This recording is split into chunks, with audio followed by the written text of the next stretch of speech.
Matéria 3. Evangelhos.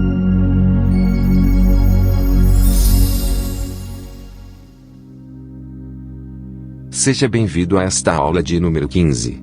Iniciamos o terceiro ciclo da matéria Evangelhos.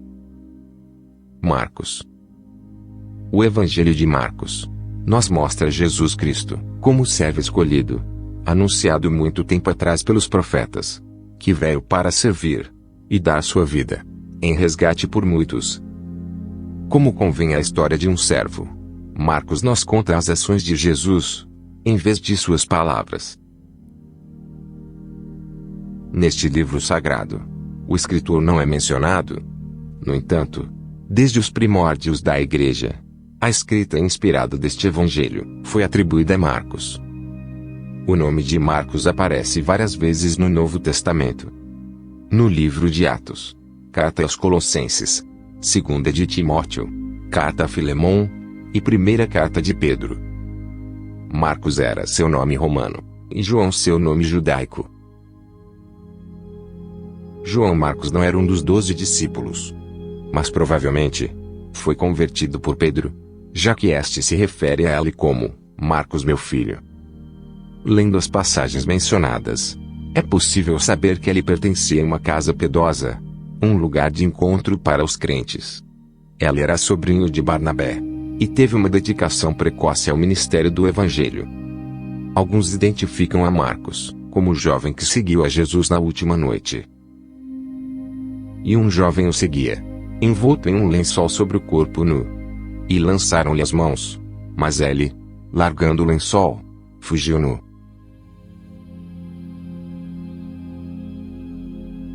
Tornou-se muito amado por homens de Deus tão distintos quanto Barnabé, Paulo e Pedro. Foi membro do primeiro grupo missionário e esteve com ele em Roma durante o primeiro encarceramento. Ele estava então com Pedro quando escreveu sua primeira carta. Leia a 1 de Pedro 5,13. A tradição cristã mais antiga afirma que João Marcos foi o principal companheiro de Pedro e que, sob a unção do Espírito Santo, escreveu seu evangelho em Roma, tal como ouvia dia após dia dos lábios de Pedro. Parece muito evidente que Marcos escreveu para dar as boas novas aos romanos.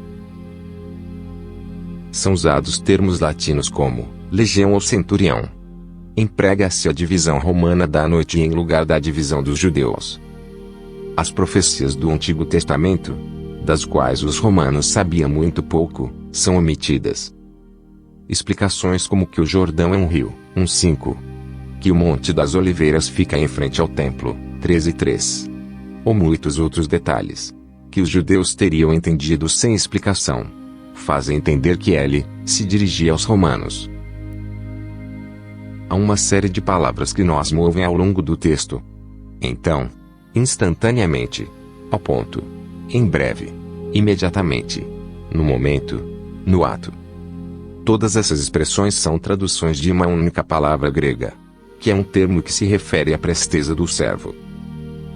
A data provável da escrita deste evangelho é o ano 62 depois de Cristo. As principais divisões do livro de Marcos são: preparação do servo, 1, do 1 ao 13. O servo agindo, do 1:14 ao 8:30. O servo rejeitado, do 8:31 ao 13:37. O servo dá sua vida, capítulos 14 e 15. Triunfo e exaltação do servo, capítulo 16. A preparação do servo, 1 a 13. Começamos o estudo de uma vida que desde há 2000 anos fascina os homens. Durante estes séculos os homens a estudaram maravilhados. Jesus, o servo de Jeová, está no limiar de sua missão terrena, proclamando o reino de Deus. Jesus tem que se preparar para sua tarefa, e Marcos descreve cuidadosamente esta preparação. Neste período de preparação de Jesus, certamente há algo que o Espírito Santo indica para sua própria vida, alguma palavra de edificação, exortação ou consolação. Em Marcos 1, encontramos esta preparação através de vários elementos. Por meio de João, o precursor, 1:1 ao 8, através do batismo, 1:9. Através do Espírito Santo, 1:10. Por meio do chamado divino, 1:11. E através do julgamento, 1:13. Destes 5, destacamos especialmente o batismo, pois importa esclarecer o motivo do batismo de Jesus, algo que surpreendeu o próprio João, e que Jesus responde em Mateus 3:15. Deixa por agora, porque assim convém que cumpramos toda a justiça. Outra chave também é exposta em Filipenses 2. De sorte que haja em vós o mesmo sentimento, que houve também em Cristo Jesus, que, sendo em forma de Deus, não teve por usurpação ser igual a Deus, mas aniquilou-se a si mesmo, tomando a forma de servo, fazendo-se semelhante aos homens, e, achado na forma de homem, humilhou-se a si mesmo, sendo obediente até a morte, e morte de cruz.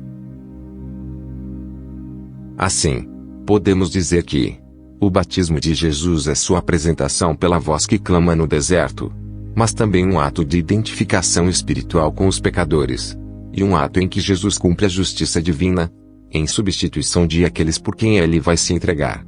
É também um ato de humildade e sacrifício.